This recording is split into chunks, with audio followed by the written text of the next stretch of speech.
I'm John Grant. Been a member of the Node for probably 5 or 6 years. I actually own the building that the Node is in, and so I'm the evil landlord, and they occupy this entire first floor or second floor of the building, which is about 2,500 square feet. On the first floor, I operate a repair service for player pianos that operate by perforated music rolls, which is pretty much a dying art these days. But there are many aficionados around the country and the world who have these instruments and need them to be repaired and maintained. And I have found that the technology stuff that we have here at the Node has been very useful in helping me with my activities. I've made a great deal of use of a 3D printer for printing parts that are not available any longer for the instruments. I also use it to create jigs and other tools that I use to perform various functions.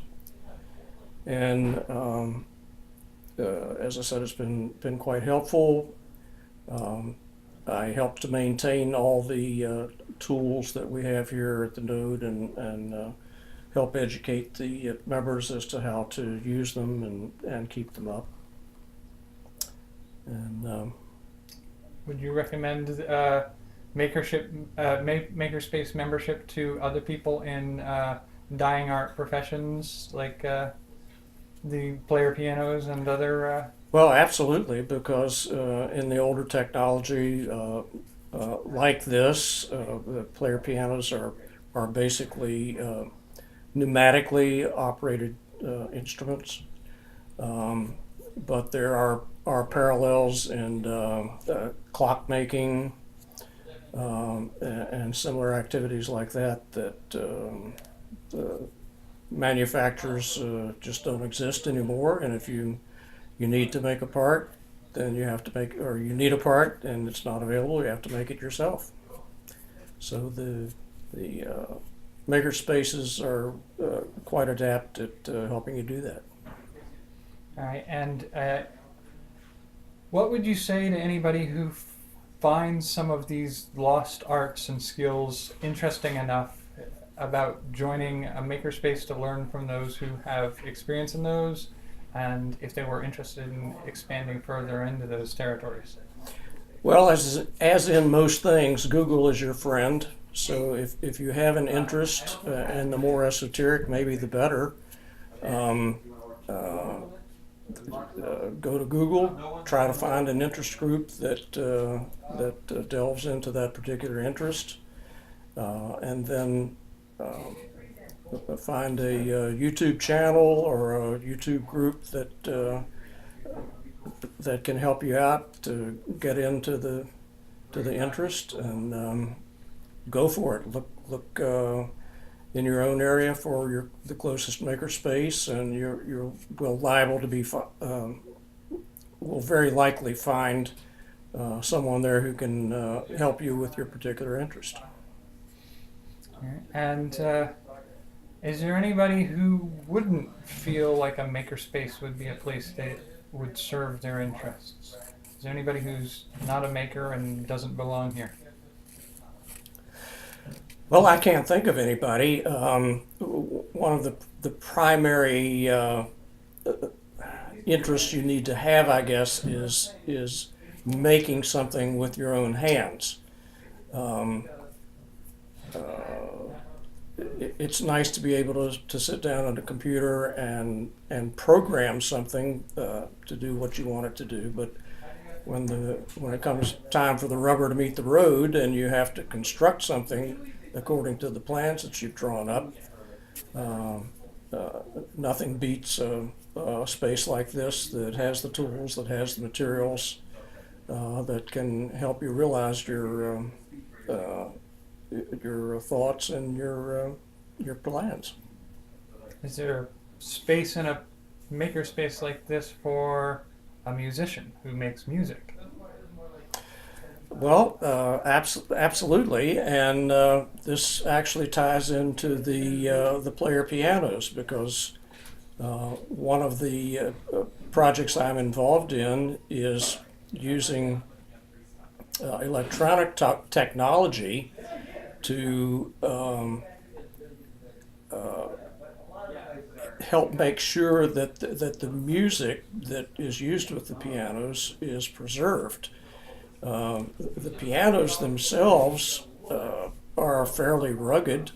There are components that deteriorate with time and dry rotting and moths eating the felt and that kind of thing.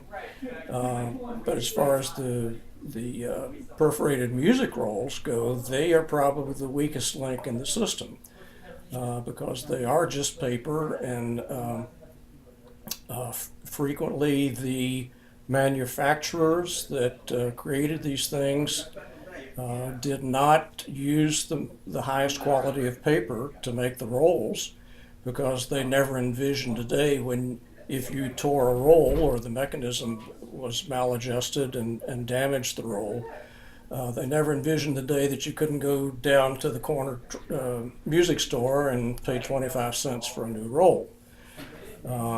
So these days, with the rolls getting to be 80, 90, some of them over 100 years old, the paper has become quite fragile.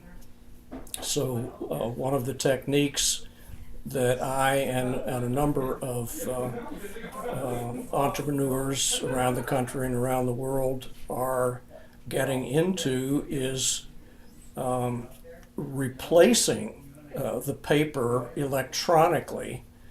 And the way that's done is to take an existing perforated music roll and basically scanning it so that the pattern of the holes in the paper can be reduced to an electronic file. The formats vary, but they are very similar to the MIDI musical instrument digital interface technology that's been around for a number of years. And what we are able to do is install into the pianos miniature solenoid operated or solenoid valves, electrically operated, and cause them to open and close in response to the digital file that was created from the music roll.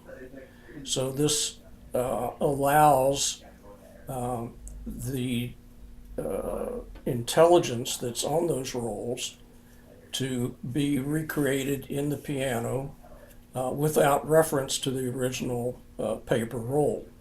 So it's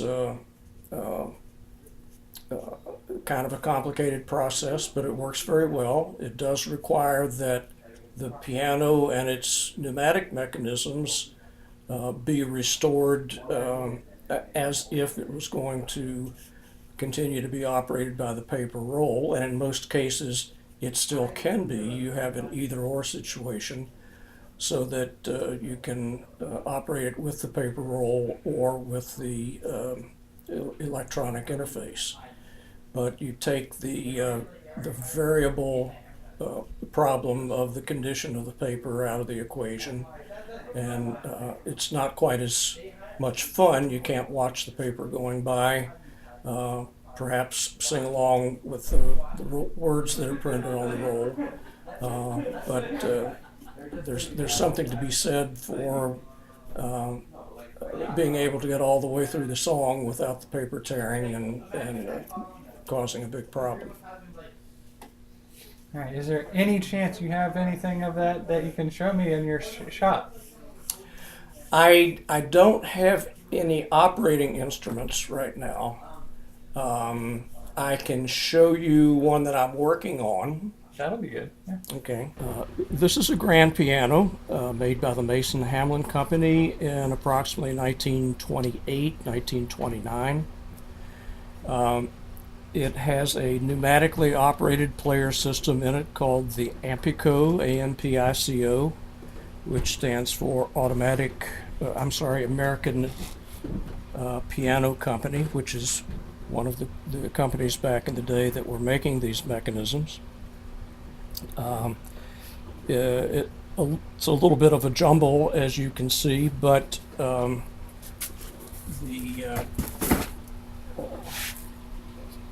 this piece of equipment here is the drawer, which ordinarily is turned around and is mounted up underneath the key bed of the piano and pulls out. So it's really the original works in the drawer. But this is an example of a music roll that would be used with it. It's called a reproducing roll because there are perforations in it, generally on the right-hand side or the left-hand side, that do not play notes but operate modulators, power modulators within the player mechanism that varies the strength or the power of the note as it's being played, so that what you hear when the piano is playing is a reproduction of the original artist playing the roll. These are quite lifelike. It doesn't really require any user intervention other than to place the roll in the piano and turn the electric switch on. There is an electric motor that is not mounted in the piano right now, but it drives this large vacuum pump by means of the belt. The motor fits in this space here. Drives this mechanism, which produces a vacuum which is about the same strength and volume as a normal home vacuum cleaner, but it operates much more quietly. From there on, everything that happens in the piano is done under vacuum power. And in response to the holes in the paper as they pass over the holes in this tracker bar, each one of these holes either plays a note or modulates the power of the note being played, but simplified, the notes or the holes in the middle operate small bellows, one for each playing note, which by means of a push rod pass through the key bed and push upward on the back end of the key, which we can't see in this view, but that has the same effect as pushing down on the front of the key, as you would normal pianist would play the piano. But that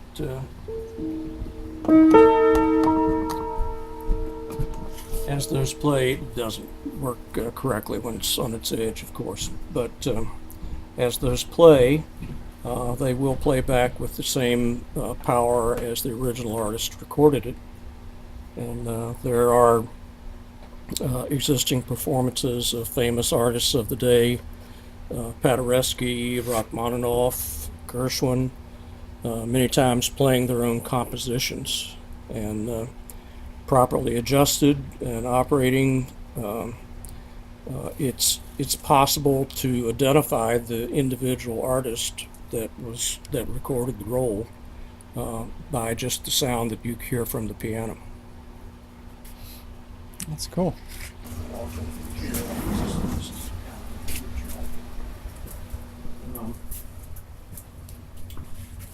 This is the mechanism out of an upright piano from about 1925. And although it's not a reproducing type, this is the type of piano that you would pump with the foot pedals. And this is the back of it. This portion here would fit in the piano next to the strings and next to the hammer action. But it does show how an individual pneumatic, as it collapses in response to the vacuum that is keyed by the holes in the paper, pushes upward, and these points here then impinge on the piano action and cause the note to play. It's a little hard to see, but this mechanism here is what's called the air motor, and what it does is take a vacuum input through this connection over here, and it takes that vacuum and basically turns it into a rotary motion, and that motion through the sprockets and chain drive and gearing and so forth is what actually turns the music roll. And it kind of looks like an engine operating, and basically that's what it is. Very cool.